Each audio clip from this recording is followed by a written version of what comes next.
Tuhan bersamamu dan bersama rohmu. Inilah Injil suci menurut Lukas.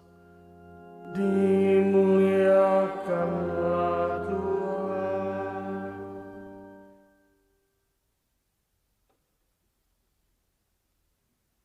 Sekali peristiwa Yesus bersabda, "Celakalah kalian, hai orang-orang Farisi, sebab kalian membayar persepuluhan dari selasi, inggu, dan segala jenis sayuran.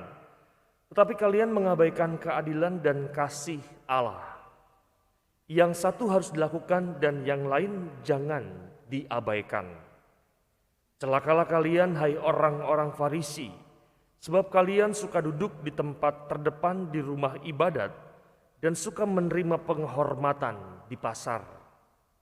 Celakalah kalian, sebab kalian seperti kubur yang tidak memakai tanda. Orang-orang yang berjalan di atasnya tidak mengetahuinya." Seorang ahli Taurat menjawab, "Guru, dengan berkata demikian, engkau menghina kami juga." Tetapi Yesus berkata lagi, "Celakalah kalian juga, hai ahli-ahli Taurat, sebab kalian meletakkan beban yang tak terpikul pada orang, tetapi kalian sendiri tidak menyentuh beban itu dengan satu jari pun." Demikianlah sabda Tuhan. Terpujilah Kristus.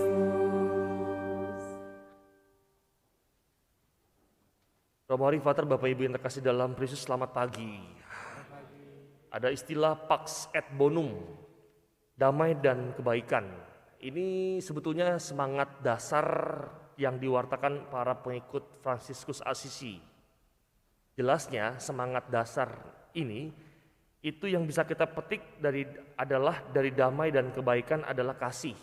Karena apa? Karena sejatinya hanya cinta kasihlah saja yang memberikan nilai untuk segala sesuatu. Maka disinilah dua nilai dasar berupa damai dan kebaikan ini yang mengajak kita untuk mengutamakan yang namanya dasar atau esensi, yakni kasih, dan bukan cuman sekedar dekorasi atau eksibisi sebuah pameran. Hal ini sejajar yang kita dengar dalam bacaan Injil hari ini dengan teguran atau kecaman Yesus kepada orang-orang Farisi. Yesus mengatakan, "Celakalah kalian, hai orang-orang Farisi, sebab kalian membayar persepuluhan dari selasi, inggu, dan segala jenis sayuran. Tetapi kalian mengabaikan keadilan dan cinta kasih Allah." Nyatanya, de facto, kita kerap seperti orang-orang Farisi yang sebetulnya terkurung dan terkungkung dalam patokan kebaikan yang diyakini oleh diri kita sendiri. Mereka yakin bahwa mereka sudah baik hanya dengan apa? Hanya dengan mentaati yang namanya hukum, dengan yang namanya membayar selasih dan inggu.